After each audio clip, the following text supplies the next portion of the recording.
Good evening, everyone. My name is Paul Young. I'm just going to walk you through clean energy in Canada.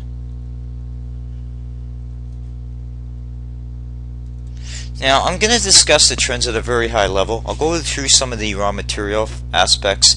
I'll talk about current funding, and I'll look at a little bit of the exports. Now, what people don't seem to understand is Canada has been very solid in the green technology area for many, many years, and it's breakdown into segments, and that's what you're seeing in this graph, with renewables being the big piece of it, but you're starting to see with anything to do with energy storage, energy efficiencies as part of the other growing areas.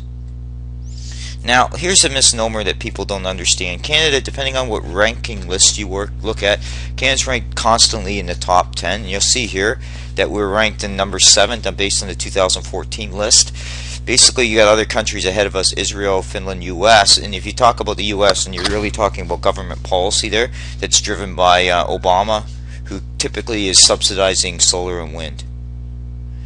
Now, in the Canadian market case, we have about probably close to 800 companies that basically are in there. They generate about $12 billion in annual revenue. Now, on a GDP perspective, that's not a very big amount, and this is an area that, yes, it's growing at a cumulative annual growth rate about 8 to 10%, but the reality is it's still a small segment of it, and also has dependencies on raw materials and other aspects to grow the market. Now, Canada's lagged a little bit behind lately. Part of that's just to do with the access of capital and just helping ideas to come to market, but it is an area that continually grows. Now, this is something that needs to be brought into play when you're talking about green technology. The Sustainable Development Technology Corporation was brought into play by Ralph Goodale before Harper took power in 2006. Basically, it was set up to provide bridge financing to help startup companies have access to capital. And what it's done so far, and here's the numbers, we've seen basically the portfolio has grown to about $2.7 billion. So Harper continually funded this program based on what the Liberals doing, and basically you're looking at average deals. You're basically looking at a lot of cases they're about $5 to $6 million deals, so that's something just to bear in mind as well. Now, you cannot have green technology without raw materials. So most everything that draws on lithium and vanadium draw the energy storage, which is your batteries. Graphene and rare metals are part of building the components when you start looking at the wind turbines and certain other things around the grids. They're required in that. Your cell phones have lithium batteries too as well. And look at who has a lot of control of where these resources are: China. And you also see South Africa there. Now, those two countries are critical here in terms of the supply chain. And that's something that's ignored by a lot of people when they talk about green technology. The second thing with these metals and these products, they're very, hard on the environment in terms of the tailing problem and what they leave after. Like China has areas where their water is so polluted based on mining of these rare metals.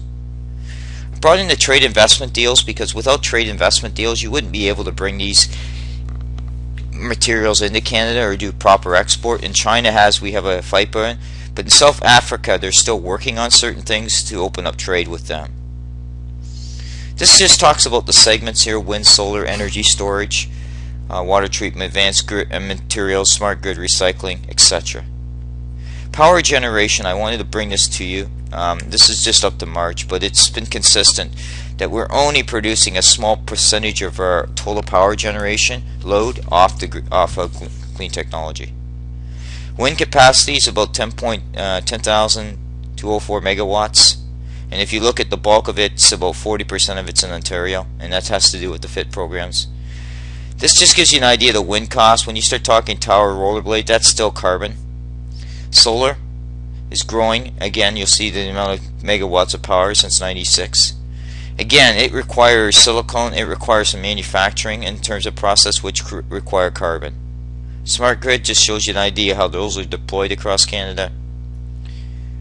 Water treatment, this is a big area in terms of membrane systems. That Canada is a world-class leader in this. This needs to be brought to your attention as well. Energy storage, this is the battery area where we're getting into lithium. And there is some good mining sites up in northern Ontario, as well as Quebec and Northwest Territories that can produce this material. Advanced materials now is just a new area where we're looking at more and more ways to be more sustainable in terms of what we produce. So this gets into titanium, magnesium, aluminum, lightweight metals. We get in composites like Kevlar, carbon fibers, stuff like this. So they're really looking at how they can better transform metals and properties. This just looks at a company here, Graphoid, that's got more and more expanding into advanced materials. Now, the advanced materials is a critical area, and I'll tell you why. Because it's growing. The Harper government has put a lot of money into focusing on advanced technology, including advanced materials. Forestry, they're looking at different projects and continually to do with the forestry to keep it clean and green. And a lot of that has to do with recycling of sawdust that uses as part of the power generation. And you're seeing some examples of what's happening here in terms of that sector. Transportation, this is where we're getting into a lot more biodiesel. You're getting into different things. Of liquid natural gas is part of looking at the overall thing. We've gotten better at recycling, so that's what this slide's showing you here. We've done better with air quality too, so that's another area these companies are listed in. Climate change. Now, I'm going to spend just 25 seconds on this. People need to go out and do some research on climate change. Should we be worried about the environment? Yes. Should we be all doom and gloom? No. And that's what these slides and links are showing you here.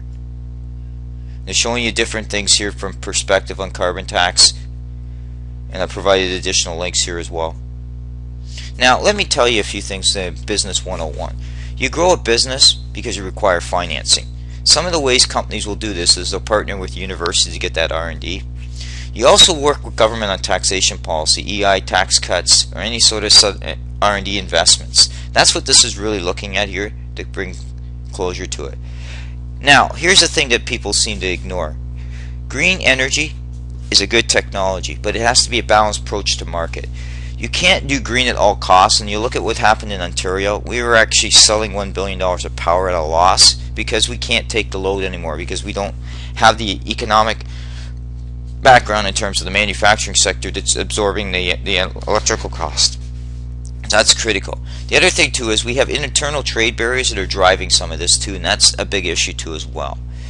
STTC is a good idea, but there has to be other ways to bring in more bridge financing into part of that to help new technology come to market.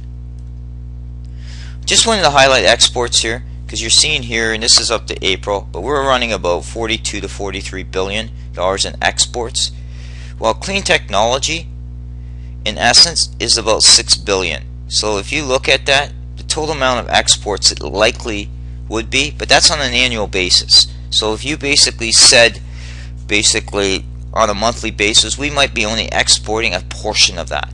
So if you're really looking at it, it's a growing market segment, but it's not growing to the point where it can offset other components of the economy. And that's the government's mistake.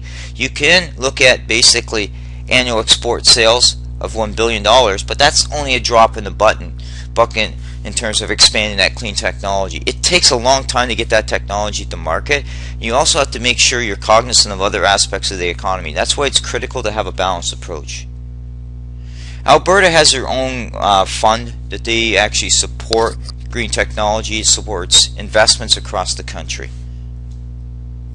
I'm hoping what you got out of this was a quick overview of clean technology to kind of allow you to go out and ask questions about it and not just take mainstream media's constant laboring of facts that are not necessarily complete. You need to kind of take a holistic view of things. You have to stop believing all these anti-environmental, these pro-environmental people that believe that the only way you can move an economy forward is no carbon base. Well, unless we start replacing steel with substitute things and replacing that, we're nowhere near that, and we're never going to be nowhere near a carbon-based economy for a long time. We haven't brought technology up to that level. So when the Zero Butts of the world talk about this, you need to keep that understanding of that as you move forward. You also want to have good paying jobs. The resource industry and some of the manufacturing areas produce good paying jobs. If you're going to hammer those jobs out, then you're going to lose that opportunity for the youth that's coming up through the system now.